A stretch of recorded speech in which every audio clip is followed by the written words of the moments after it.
Hello, my sexy compatriots. This is the cup of coffee you all know and love, Minty Coffee, and we are back with a Team Fortress 2 related video / commentary / talking over footage of randomness. Now, it's no secret that TF2 is in a bit of a drought these days. With only 16 people left on the dev team, only 5 of them even being programmers to begin with, the game has hit a bit of a rut in terms of updates, and the fans have been left waiting for decades for updates promised long ago. But to this day, people still keep the game alive by playing every day and contributing to the community, as well as Valve, to keep up the cohesion between the two. TF2 is, in my opinion, far from dead, still having a healthy number of players each day, and with the Pyro Meet Your Match update coming soon, we can expect some more traction to hit the game sooner or later. 2017's updates will certainly be the deciding factor as to whether TF2 truly begins to die or not, but for now, I'd like to throw some more into the pot with a few new weapon ideas I've had for the coming updates. So without further ado, let's get right into it.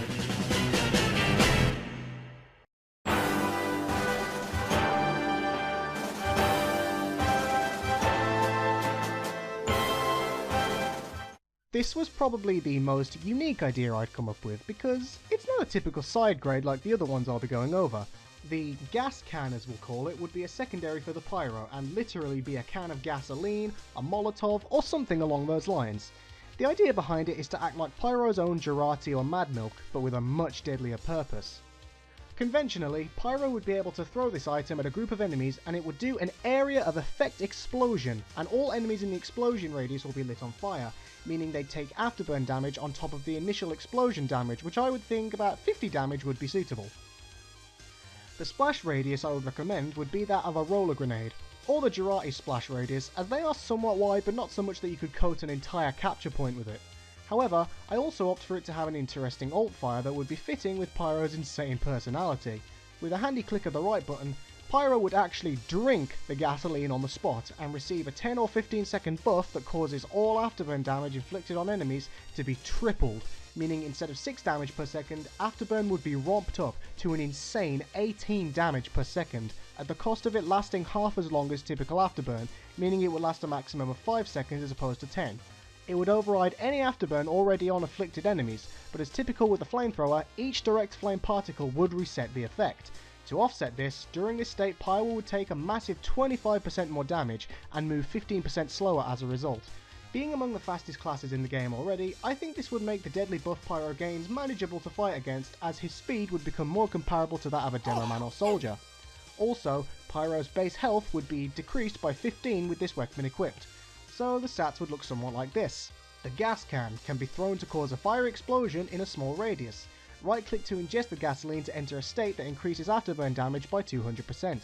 Base health decreased by 15, take 25% extra damage during ingested state, move 15% slower during ingested state. I think this would make the typical flamethrower on the front lines playstyle more deadly and unpredictable, as well as the explosion would serve as neat area denial. Afterburn in most scenarios is honestly unnoticeable, especially in competitive play, so adding a way for it to become much more deadly when not in range of a healing source would give the Pyro much more staying power in a fight, as also give the ability to the typical WM1 playstyle more deadliness, as this kind of Pyro on the front lines is usually obliterated quite easily. Moving on, we have some medic weapons to talk about.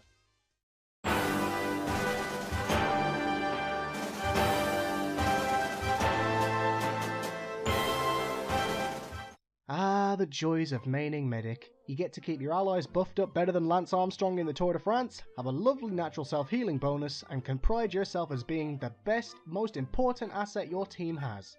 There's just the one offset of... MEDIC! MEDIC! MEDIC! Oh dear God, make it stop! But anyway, as far as Medic's mediguns go, they range in variability, and pretty much every medigun bar the Vaccinator has some relevant use in a competitive setting. The stock Uber and Kritzkrieg will always be the brothers in arms of medic mains, but the quick fix still remains a viable alternative for hyper-aggressive teams. The medigun idea I'll be bringing to the table takes more of a area supporting role. Dubbed the Affordable Care Act, the main idea of this medigun is that it will be able to heal more than one person, up to the 3 closest people to you at any given time.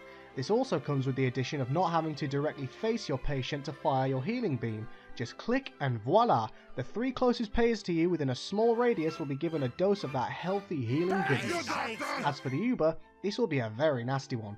The uber charge of this gun will remove the max of 3 people restriction and, with the same small radius as an offset, heal all players in your radius at the same healing rate of this weapon, which we'll go over in the offsets. This would give your team massive staying power, as it would essentially be what the Conqueror offers for the Soldier, but with auto healing rather than lifesteal.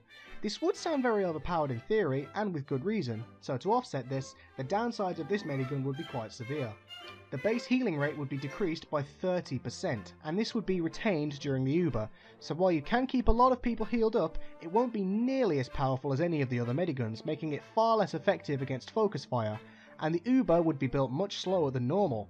Also, the Uber, much like the Kritzkrieg, will offer no defense whatsoever to the medic. Furthermore, this weapon will not be able to receive crit heals, meaning you can't get that quick healing outside of combat. Finally, this will decrease the medic's base health by 25, putting his health at the level of a scout. This effectively means you'll be trading a good bit of survivability for the ability to heal more than one person on your team at any given time. Much like the Affordable Care Act we know today, the weapon gives more people healthcare at the cost of it being crappier than normal. Weapon stats will look roughly as follows. Auto-targeting in heal beam radius will apply to any patient within range. Can heal up to 3 patients at any time. Uber charge allows to be given to all patients in an area around the medic. Base health decreased by 25. Base healing rate decreased by 30%. No critical healing. I think that this would be an interesting kind of effect healing that would be most for team sustaining rather than focusing on keeping one target alive at any given time. At the cost of some of your own survivability, however. While it is important to stay alive as medic, your job is to still keep your team buffed up, and with good positioning and smarts you can still keep yourself alive even with a health debuff. Vitasaur medics probably know this better than most. Moving on. Here's an interesting one. This will be a new melee weapon for the medic, which we'll call the Band-Aid Bludgeon. The general gist of most of medic's melee weapons seem to either be to give him better uber building, area healing, or self-preservation. Well, on top of wanting to die. But aside from that, this weapon's idea is that it will have a heal on hit effect like the Crusader's crossbow. On hit, this weapon will heal an ally for 25 health, and it has a 20% faster draw speed. It's as simple as that really. The offsets are that the firing speed will be of that of an Ubersaw, and a 30% damage penalty versus enemies. Also, it can't build Uber. This gave me the idea of a cool little burst heal combo by using the crossbow, swapping to this for another quick hit for 25 health, then back to your gun for more healing. With the crossbow's minimum healing of 75 health at close range, this combo would give a quick 100 health to your healing target. I think this would give a more fun experience to medic rather than just having your gun out at all times and occasionally pulling out the crossbow. It would get a bit more variety to how you keep your hombre alive and add a bit more of a combo variety to the medic. Stats will look like this. Heals allies for 25 health on hit, 20% faster draw speed, 30% damage penalty, 25 decreased firing speed. Cannot build Uber. Lastly, we go over to the 6-shooter toting Republican, the Engineer.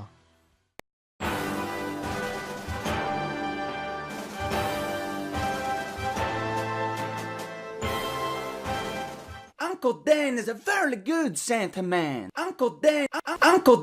Yes, we all get that Dane is the best engineer you'll ever see. That's about it. Anyways, my engineer weapon for today will be a new wrench that we'll call the Guillotine. The idea behind this wrench is that it will be an anti-spy wrench focused primarily on getting rid of sappers and killing spies. The main benefit is that it will destroy sappers in one hit, as opposed to the usual 2, making it as strong as a Home Wrecker or Neon Annihilator versus sappers.